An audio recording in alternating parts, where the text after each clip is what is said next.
Bienvenidos a esta experiencia espiritual.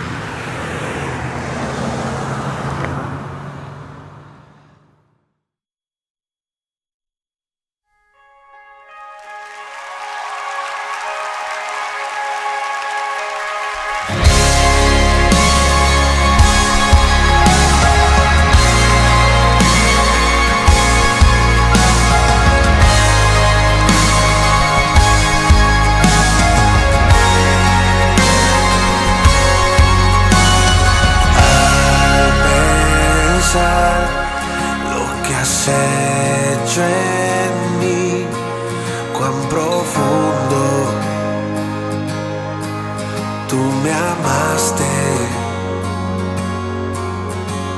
sin dudar me escogiste a mí por mi nombre, me llamaste.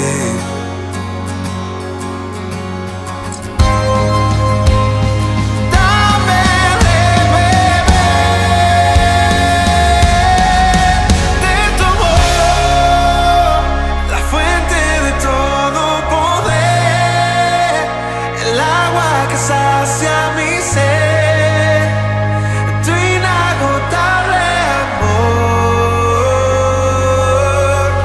tu amor, nunca podré imaginar el ancho y la profundidad, tu inagotable amor, tu amor.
Aquel que tiene el poder, la gloria sea Él, la gloria sea Él. Aquel que tiene el poder, la gloria sea Él, la gloria sea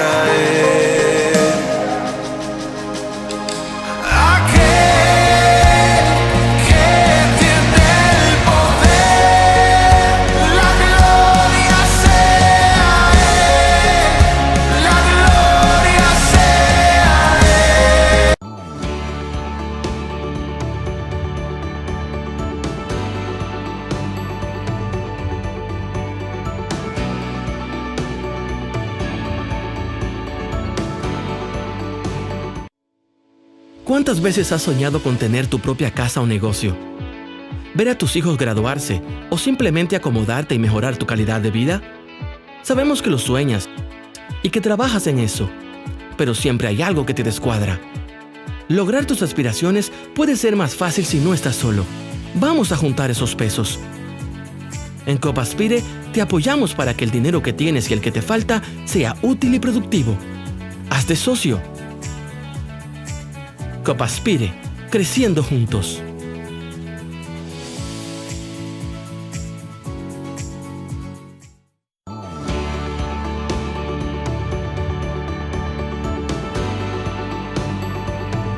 Buenos días, hermanos, hermanas, amigos, amigas, de Conoceréis la Verdad desde la perspectiva de la educación. Por la gracia de Dios nos juntamos un viernes más para compartir nuestras ideas de cómo tener una sociedad, una República Dominicana mejor y cómo ser mejores ciudadanos y aprovechando la educación. Tanto esa educación secular, como quisiéramos llamarle o no, o cristiana, pero sobre todo una educación que reconozca el señorío de Cristo y que nos enseña a nosotros a amar a Dios, a imitarlo y a tratar de ser como Él. Una vez más, don Luis Sena.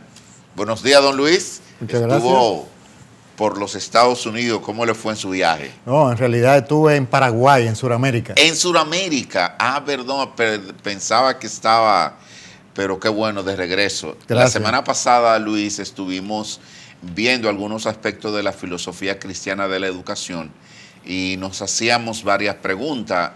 Una primera pregunta que nos hacíamos era la que tenía que ver con la naturaleza del niño que reciben el maestro, la maestra en la escuela, y que la respuesta a esa pregunta tenía que afectar los métodos, el contenido y las relaciones que se daban en la escuela.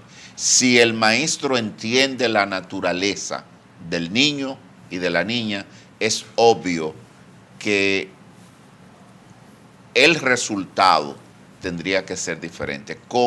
¿Cuál es la naturaleza del niño que recibimos en la escuela cada día? Un portador de la imagen de Dios, lo cual lo hace la criatura por excelencia en el universo. Cada niño es especial. No hay niños ordinarios, como dice la doctora Elizabeth Humans.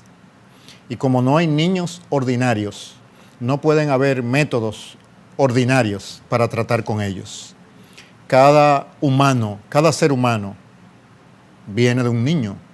Y cada niño es una pieza de maravilla de la creación.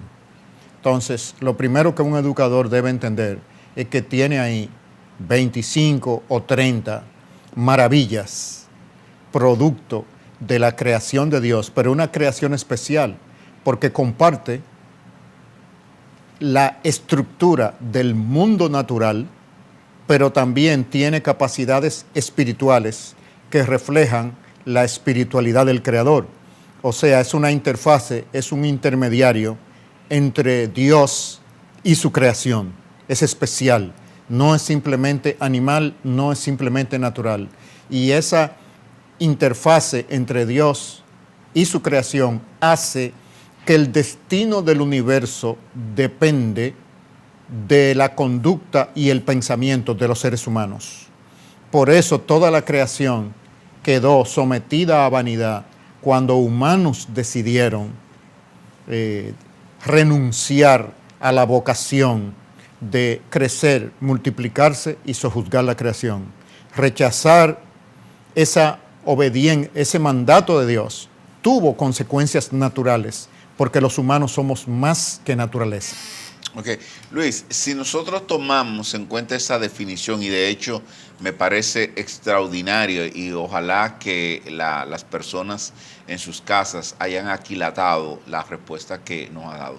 Esa condición de especialidad de los niños como reflejo de la imagen de Dios, en la medida en que el maestro toma en serio esa parte y descubre que esa naturaleza del niño lo obliga a él a darle un trato y a preocuparse, porque la experiencia áulica de ese niño con él y esa relación personal con él sienta que esa condición de especialidad es valorizada y es desarrollada. ¿A dónde nos llevaría a nosotros como país una conciencia de esa naturaleza donde maestros y maestras alcanzaran a ver a sus alumnos desde la perspectiva en que lo estás definiendo ahora? Incluyendo el hecho de que los maestros se vean a sí mismos en esa categoría de seres humanos, portadores de la imagen y semejanza de Dios, cumpliendo un rol vocacional en el aula hacia otros portadores de la imagen y semejanza de Dios. ¿A dónde nos llevaría? A ser una nación próspera, una nación justa, una nación hermosa, una sociedad que verdaderamente proyectara el gobierno beneficioso de Jesucristo sobre nuestra nación a través de los sistemas sociales de la República Dominicana. Porque en la educación se fabrica, se le da forma a la mente de los estudiantes y se les lleva en una educación verdaderamente bíblica y cristocéntrica a admirar a Dios y a querer servirle. Entonces, además, sería una nación con una gran cantidad de creyentes verdaderos. O sea, ese sería el ideal. Exacto. Ahora, un maestro que llegó a la universidad a estudiar educación porque alguien le dijo que él no daba para más nada y que ha estado ahí vegetando en un aula, quizás alcanzó un grado asociado, un certificado de estudios superiores, o es maestro normal primario de hace 40 y tantos años, o es un licenciado en educación, pero que nunca vio en sí mismo esa condición. ¿Cómo trabajar la imagen del maestro, obviamente de la maestra, para que él logre verse ahora en ese rol vocacional, pero también en ese rol de condición especial? Tú reflejas la gloria de Dios, tú reflejas la imagen de tu Creador, independientemente de lo que un segmento de la sociedad haya dicho de ti y de tu profesión. Tú tienes que ponerte por encima de eso y verte de manera correcta, como Dios te hizo y para lo que Dios te hizo. ¿Cómo trabajamos nosotros ahora para que los maestros cambien la imagen que tienen de ellos mismos y que tienen de sus propios alumnos? Bueno, en primer lugar, trabajando el concepto de identidad como humano desde una perspectiva, desde una cosmovisión bíblica. Volver al sentido de revisar bíblicamente la identidad y vocación general como ser humano, luego ubicarse en el contexto de su llamado y verificar si tiene un llamado para esa actividad tan especial que es ser maestro. Ser maestro, después de ser padre y madre, es posiblemente uno de los llamados más elevados que un humano puede tener.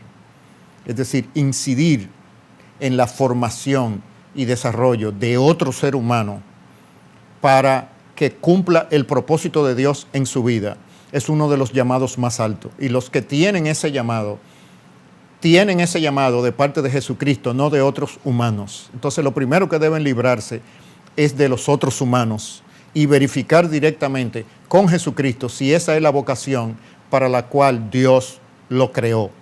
Porque Dios nos ha creado a todos nosotros con un llamado o vocación. Tenemos que descubrirlo y desarrollarlo.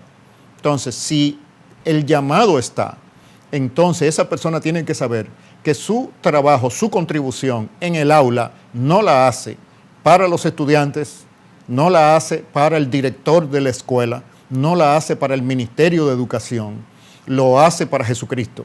Y ese es su director vocacional, Jesucristo. Y por lo tanto hará su contribución como si el Señor Jesucristo estuviera sentado en uno de los asientos del aula cada vez que va a impartir la clase.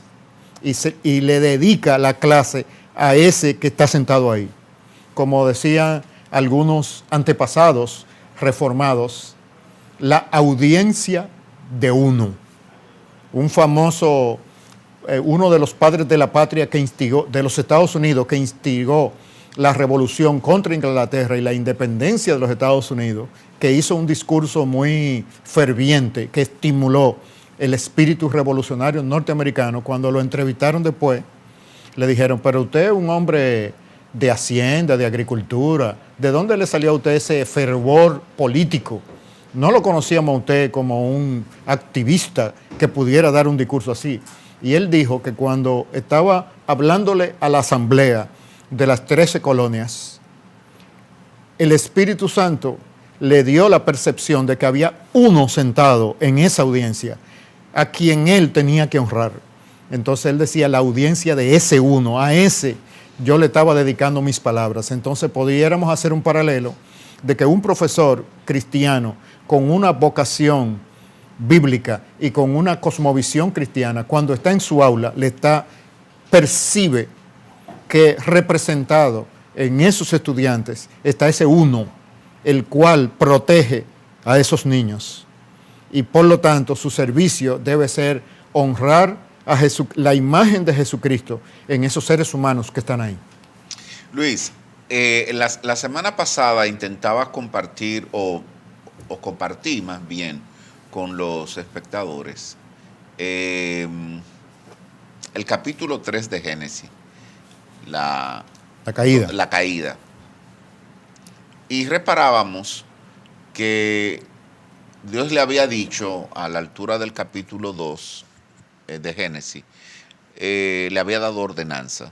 Si comes de este, puedes comer de todos los árboles del huerto. Si comes de este de manera particular, tú vas a morir. Y vimos que la historia narra claramente, el hombre y la mujer comieron del árbol, pero no murieron físicamente. De donde teológicamente se ha establecido que la primera muerte que se dio ahí fue una muerte de tipo espiritual. El hombre y la mujer rompieron de manera voluntaria su relación con Dios y ya no la tenían como la tenían al principio. Así que Dios hace su visita al huerto como de costumbre lo hacía, y el hombre y la mujer oyen que Dios anda por ahí y ellos deciden esconderse. Y dicen, tuve miedo y me escondí. Y reparaba que teníamos una muerte espiritual y que el temor y el esconderse representan una muerte de carácter emocional, de carácter psicológica. Y cuando Dios inquiere sobre las razones de por qué se habían escondido y cómo supieron que estaban desnudos, Dios llega a la conclusión, entonces comieron del árbol que yo les dije que no comieran. Y en ese momento Adán toma la delantera y dice, la mujer que tú me diste. Una mujer a la que él le había dicho cuando la trajeron delante de él, esta es carne de mi carne, huesos de mi hueso, yo le voy a llamar varona. Pero ahora, en medio de la situación crítica delante del Creador, él termina haciendo una acusación a la mujer de que ella fue la que lo instigó a comer. Y de hecho, de manera solapada, le hace saber, la mujer que tú me diste. En pocas palabras, ella y tú que me la trajeron son los responsables de la situación en la que yo me encuentro. Y yo decía, y ahí vimos nacer una muerte sociológica, un rompimiento de manera horizontal. Una pareja que estaba llamada a estar unida en las buenas y en las malas, y por eso el verso 24 del capítulo 2 dice que dejará el hombre a su padre, a su madre, se unirá a su mujer y se convertirán en una sola carne. Estamos hablando de dejar, estamos hablando de unirse y estamos hablando de fundirse. Lo que debían estar fundidos en un solo ser, ahora en medio de la crisis hay una ruptura. Tenemos una muerte espiritual, tenemos una muerte psicológica, hay un rompimiento en la naturaleza emocional del ser humano a partir de la caída. Ahora hay una muerte sociológica, el hombre está separado de Dios y Dios establece que a partir de ese momento la relación entre el hombre y la naturaleza van a ser tirante. Es decir, todo el problema ecológico que nosotros estamos viendo, hay una tierra, una naturaleza que está dando caldos y espinos cuando debía dar fruto comestible para que la vida del ser humano fuera llevadera. Tenemos muerte espiritual, ruptura de Dios y el hombre, muerte psicológica, ruptura interna del hombre, muerte sociológica, el hombre con el hombre, una muerte ecológica. Y finalmente Dios le dice al ángel que proteja el árbol de la vida para que el hombre no comiera del árbol de la vida y terminara siendo inmortal, viviendo eternamente. Así dice el texto. Cuando tú ves ese panorama y tú llevas por lo menos identificado 5 muertes: espiritual, psicológica, sociológica, ecológica y física, tú llevas eso al aula de clase y el maestro que está ahí, y ahora ve, para retomar el concepto de la audiencia de uno, ve en esa aula, dentro de todo el grupo de los 25, 35 alumnos, ve la presencia de uno a quien él tiene que honrar, y uno que dijo: todas esas muertes yo las puedo cambiar dando mi propia vida. ¿Cómo el aula se convierte en un espacio, como yo le estoy llamando a partir de un espacio de resurrección, un espacio de vuelta a la vida? Muy bien, hemos tocado el perfil del ser humano desde la perspectiva de la creación y de la caída. Entonces, esos son 2 elementos importantes para poder ministrar la reconciliación con Dios y la salvación. Es decir, toda situación, todo problema tiene que resolverse en el contexto del sistema donde se encuentra. Obviar las características del sistema de la creación, obviar las características que le añade como adjetivo la caída, es no entender el contexto para la salvación, que es lo que hemos hecho el pueblo evangélico en nuestra generación, centrándonos nada más en la caída, pero no en la creación. Entonces, el ser humano es una criatura especial que decidió voluntariamente ser rebelde, y esa rebeldía la hemos heredado todo el resto de los seres humanos. Entonces, un maestro que ministra la reconciliación de Dios en el aula entiende que está trabajando en el contexto de la creación, la caída y la redención, que tiene seres humanos especiales ahí, portadores de la imagen y semejanza de Dios, pero con un pecado remanente y rebeldes voluntariamente a ese Dios. Entonces, ese maestro, entendiendo que ese es el sistema en el que está operando y contando con la fuerza externa que puede cambiar la inercia de la caída y la continuidad de la caída, el poder espiritual de la resurrección es un poder que entra en el universo y funciona como esa fuerza que altera la inercia de la caída en la creación. Entonces, a través de las materias escolares y su contenido y la integración bíblica en esas materias escolares, tiene que llevar a los estudiantes a admirar ese Dios de la creación que es como un superhumano inteligente, una superinteligencia que ha creado verdad, que ha creado belleza en la creación, que ha creado orden. Los niños llegan a admirar a ese Dios y a querer ser amigos de ese Dios. Entonces, el Evangelio en palabras, eventualmente dentro de la expresión del trabajo en el aula, guiará a la reconciliación de esos estudiantes con ese Dios creador, lo cual los equipa para desarrollar el potencial que ese creador puso en ellos, porque ahí hay un potencial que no ha sido desarrollado, al igual que en todos los humanos. Es decir, la reconciliación en Jesucristo implica el descubrimiento y desarrollo del potencial que Dios puso en todos los humanos. Entonces, el maestro integral cristiano tiene que demostrar por medio del contenido de las materias el carácter, las cualidades de ese Dios creador para que los niños queden admirados. Y esa admiración crea un terreno fértil para el Evangelio en palabras, que es el medio de hacerse amigo de ese Dios. Pero no es simplemente hacerse amigo para que los pecados sean perdonados. Los pecados son una barrera para el propósito de Dios con ellos. Entonces, en Cristo esos pecados son perdonados.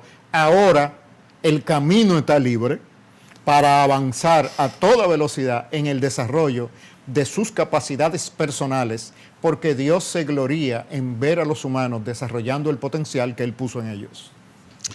Fíjate, es interesante, Luis, verlo de esa perspectiva, porque eso nos obliga entonces a nosotros a reconsiderar un aspecto que yo entiendo que ha sido parte de los factores del no éxito del aula, y es dar por sentado que la caída no afectó la condición de la naturaleza humana, y todos esos niños que están ahí son buenos. Si tú les enseñas buenas matemáticas, si les enseñas buena gramática, ellos van a saber expresarse, van a poder contabilizar el mundo y van a poder sumar y restar para lograr el éxito de ellos y de los suyos en la vida, pero no necesariamente significa que ellos van a ser justos a la hora de distribuir, ni justos a la hora de administrar justicia, si la educación no está apuntando hacia un cambio en la cosmovisión y un cambio en el corazón, en el alma.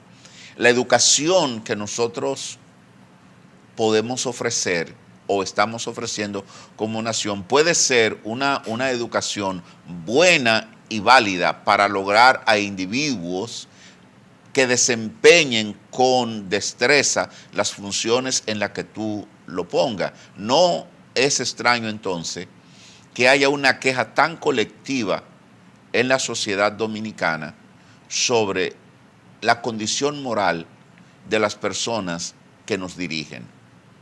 La educación no ha podido sacar de las aulas secundarias, primarias y universitarias a gente moralmente sano. En la medida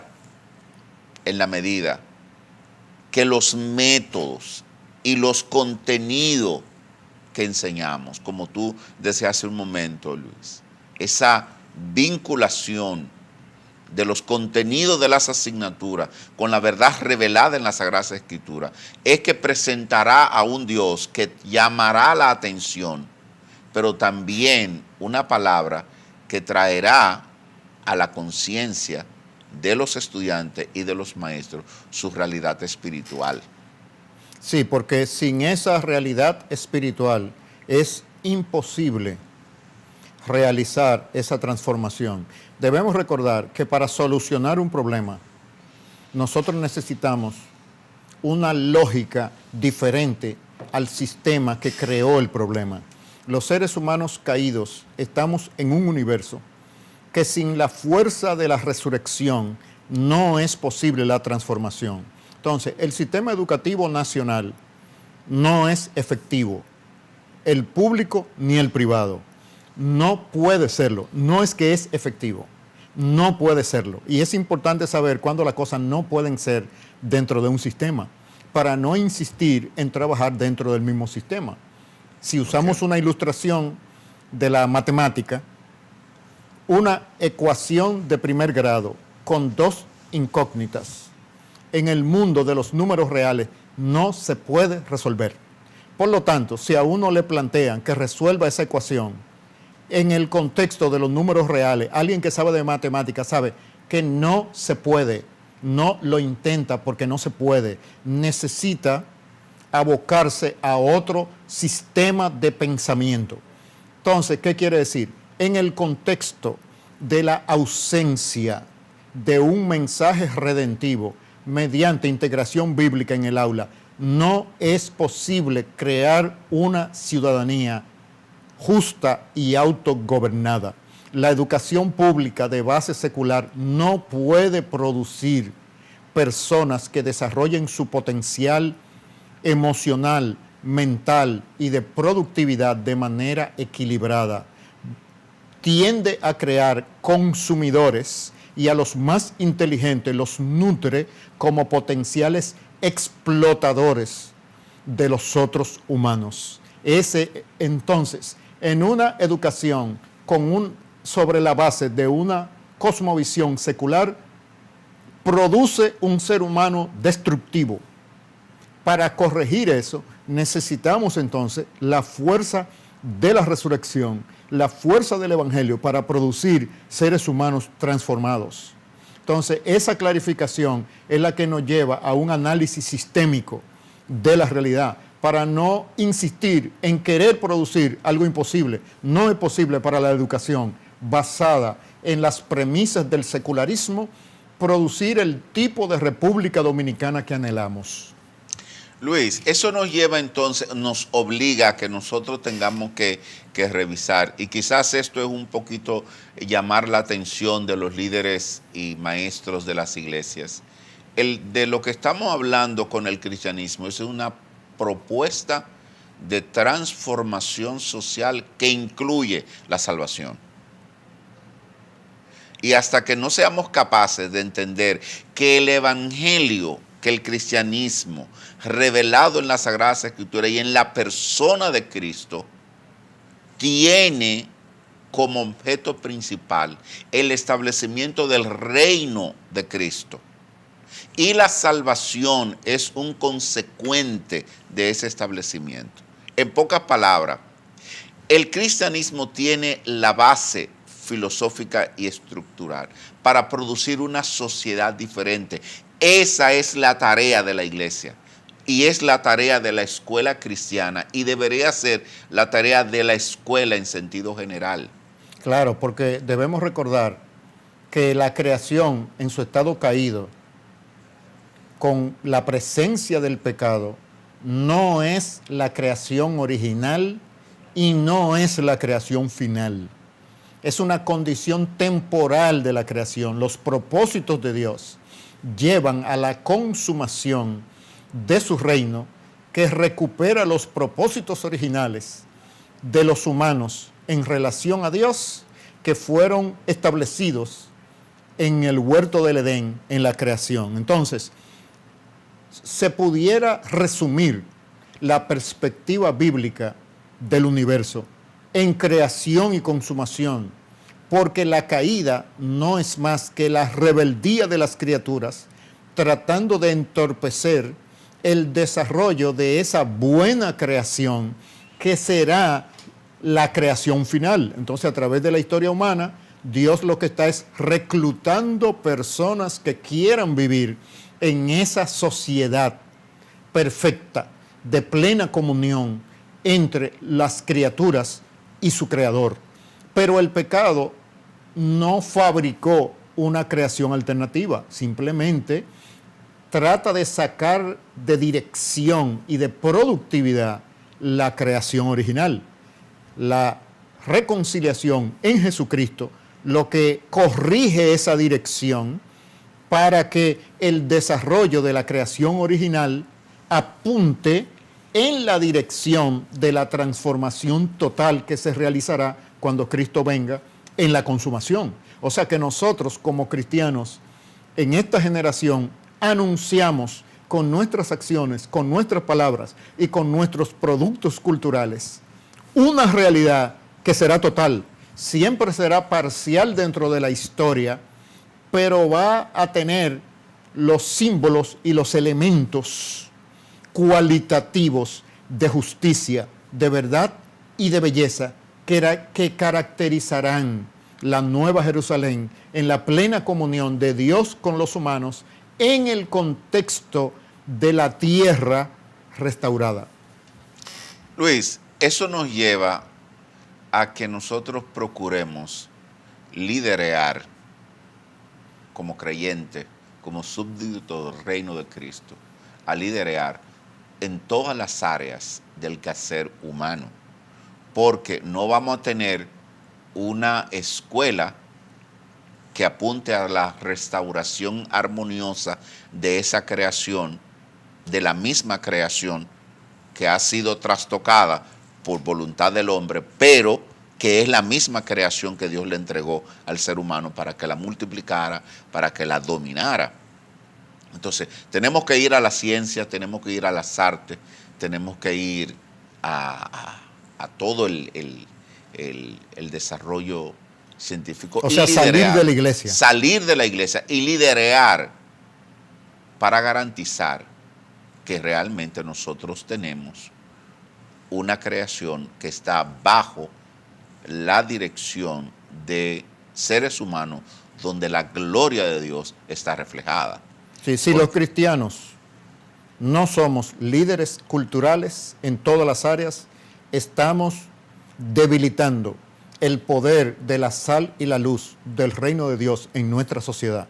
Y cuando decimos líderes, es líderes servidores, no líderes dentro de la acepción de humanos que le sacan ventajas a otros humanos, sino en la concepción de Filipenses 2, de aquel que siendo igual a Dios, no estimó el ser igual a Dios como algo a que aferrarse. Esa es la filosofía de liderazgo del reino de Dios. Entonces, los cristianos tenemos que desarrollar nuestro potencial natural, profesional, para ser distinguidos como líderes de conocimiento y líderes de posición dentro de nuestra cultura. Porque desde esas posiciones podemos traer beneficio para la sociedad completa y modelar un tipo de liderazgo que no se basa en sacar ventaja y cultivar el egoísmo, sino que se desprende de lo suyo para servir y modela otro tipo de humanidad, que es la humanidad que invita a Jesucristo a que formemos parte. Tomando eso en cuenta, Luis, nosotros tenemos que vernos desafiados en varias direcciones y preguntarnos dónde y cómo nosotros podemos liderar desde el deporte, desde la televisión, desde la recreación, el cine, la pintura, la música. Cómo nosotros... La política. La política, sobre todo. Porque lo que nosotros hemos estado viendo, desafortunadamente, a hombres y mujeres cuyos dones y talentos, en vez de usarlo para el bien colectivo, están usándolo para su propio bien y buscando la manera de manipular. Yo creo que la República Dominicana es abusada cuando los que más entendidos son, sabiendo de su baja formación, la manipulan usando expresiones y mintiendo descaradamente sobre aspectos que le benefician a ellos, pero que dañan a la nación. Liderear esa sociedad es responsabilidad, porque dice la Biblia que la naturaleza gime como con dolor de parto, esperando que la gloria sea manifestada en los hijos de Dios. ¿Cómo vamos a entender la gloria manifestada? A menos que no sea la forma de pensar del cristianismo revelado en la actuación de la gente que dirige y que está haciendo las cosas. ¿Cómo vamos a entender la gloria de Dios reflejada en los hijos de Dios, que no sea en hombres y mujeres responsables en la calle haciendo su tarea de ciudadanos correctos? Es decir, hay otra alternativa. Yo creo que nosotros tenemos que tomar la conciencia de que hay que salir de las cuatro paredes de la iglesia y asumir el rol que nos toca a nosotros en la sociedad, o de lo contrario vamos a estar programa tras programa quejándonos de no ver el producto que la educación debe reflejar. Eso me lleva, Luis, a formularle la pregunta. ¿Vamos a ser efectivos algún día con la educación? Claro, porque ya históricamente eso ha pasado. Si ha pasado en otras latitudes y en otros tiempos de la humanidad, ¿por qué no puede pasar en la de nosotros? ¿Somos nosotros más brutos y más feos que ellos? Claro que no. Ellos eran tan brutos y tan feos como nosotros, por lo menos iguales. Debemos recordar que las naciones europeas, la civilización de Occidente y Norteamérica, en los momentos en que se escribe el Nuevo Testamento, eran bárbaros, come gente, místicos, animistas.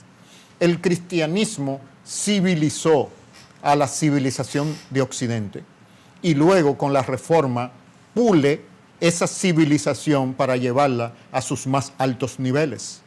¿Por qué esas ideas no nos han transformado a nosotros? Porque nos la han ocultado. La mayoría de las veces por desconocimiento, otras veces por una intuición pecaminosa de no levantar competidores en el resto del mundo. Pero las ideas transformadoras que crearon la civilización de Occidente y que la desarrollaron después de la Reforma a sus más altos niveles, están disponibles como un regalo de Dios para que nuestras naciones alcancen aún niveles superiores. No hay ninguna razón para que la República Dominicana no pueda ser superior a Suiza. No hay ninguna razón humana. Simplemente que los dominicanos desarrollemos el potencial de la gloria de Dios de la República Dominicana. Hay una gloria de Dios en Suiza y hay una gloria de Dios para la República Dominicana, y las dos son diferentes y serán parte de los regalos que llevaremos los creyentes para las bodas del Cordero, para ofrecerle al novio. Ese es el producto del proyecto civilizador humano. Pero en términos de desempeño en el manejo de la creación, no hay ninguna limitación para que República Dominicana no supere a Holanda o supere a Suiza. La única diferencia es la plataforma de ideas que formen la base de las instituciones de esas sociedades. Y ya tenemos la experiencia de ellos para saber qué imitar y qué evitar. Por lo tanto, nosotros podemos ser mejores. Luis, eso me surge ahora como un ejemplo. La República Dominicana ha estado quizás en los últimos 20 años en posición privilegiada en cuanto al voleibol femenino se refiere. Y para mí es uno de los mejores ejemplos. Es decir, alrededor del voleibol femenino se creó una estructura de largo plazo, no los proyectos inmediatistas de que hay que ir a competir y hacemos un 21. No. Hay una estructuración, una escuela de formación de relevo.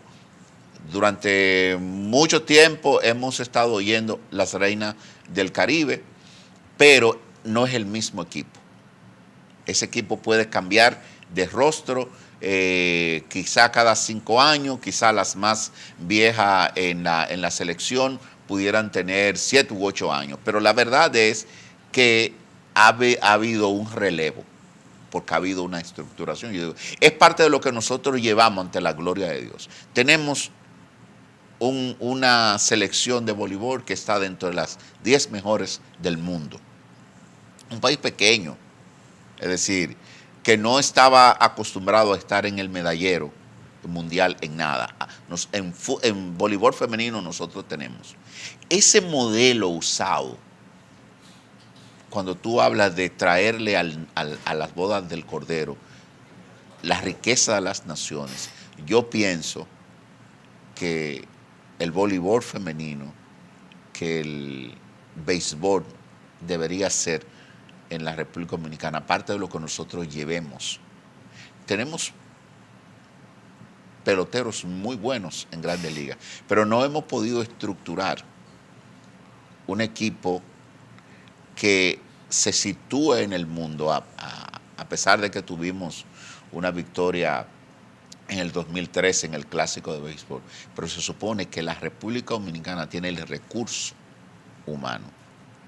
De la misma manera en que nosotros hemos podido hacer diferencia, nosotros podemos hacer diferencia en otros aspectos. Claro, porque esos son indicadores de que hay un potencial. Nosotros podemos ser los mejores educadores y crear modelos tecnológicos, innovaciones para la salud, para la educación, para la aeronáutica, para todo. Porque la clave está en los principios de sabiduría del reino de Dios y han sido socializados gratis en las Escrituras. Es aplicando esa sabiduría que nosotros podemos desarrollarnos como cualquier otra nación desarrollada del mundo, porque ninguna nación en el mundo que nosotros conocemos y en la historia humana se ha desarrollado a su más alto nivel sin la influencia de la verdad del cristianismo. El desarrollo que el mundo del siglo XXI conoce es un producto de las enseñanzas de Jesucristo aplicadas. Si nosotros las aplicamos en el universo de nuestros sistemas sociales, veremos un florecimiento, así como del béisbol y del voleibol. Lo veremos en la política, en la educación, en las artes, en la culinaria, la comida. La comida dominicana también es parte de lo que llevaremos de la riqueza. a la Nueva Jerusalén. A la Nueva Jerusalén. Señores, ya redondeando en nuestro programa hoy, que para mí sigue siendo un espacio que Dios nos ha permitido a Luis y a mí para compartir esas ideas que esperamos que de verdad le ayuden a ustedes. Pero hay algo que en el día de hoy hemos dicho. Nosotros creemos que la República Dominicana puede ser mejor. Pero Luis acaba de decir algo. Ninguna nación del mundo se ha desarrollado a expensa de los valores revelados en las Sagradas Escrituras, en el cristianismo verdadero. De tal manera que no es sacando la Biblia de la escuela, no es sacando la verdad revelada, no es ni aún quitando el escudo de la bandera. No, esa es la trampa. Esa es la trampa. Ese es el atraso. Entonces, no es así que vamos a producir una República Dominicana diferente y próspera. Ojo con eso, mis queridos amigos y amigas de los líderes políticos en la República Dominicana. Es volviendo a la verdad revelada que vamos a tener una nación verdaderamente florecente, justa y piadosa. No hay nación en el mundo que haya alcanzado niveles de desarrollo a expensa de la verdad del Evangelio y del Señor Jesucristo. Y esas naciones, como China, como Japón, como Singapur, que no son cristianas, pero han alcanzado desarrollo, es porque han imitado el desarrollo de Occidente que el cristianismo produjo. Exactamente. Es un modelo que imita lo bueno del otro lado sin el fundamento de la Sagrada Escritura. En cualquier momento, eso es un edificio de arena que puede derribarse. Ahora, lo que está fundamentado en la palabra, vienen vientos y no cae. Muchas gracias por su atención y nos veremos la próxima semana en un Conoceréis la Verdad desde la perspectiva bíblica. Feliz resto de la semana para cada uno de ustedes. Feliz resto de la semana, Luis. Muy bien, gracias.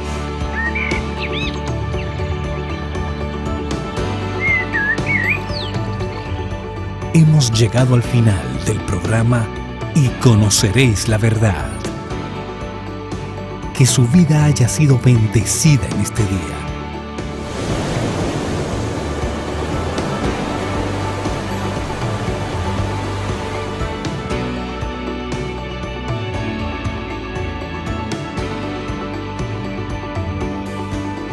Le esperamos de lunes a viernes a esta misma hora.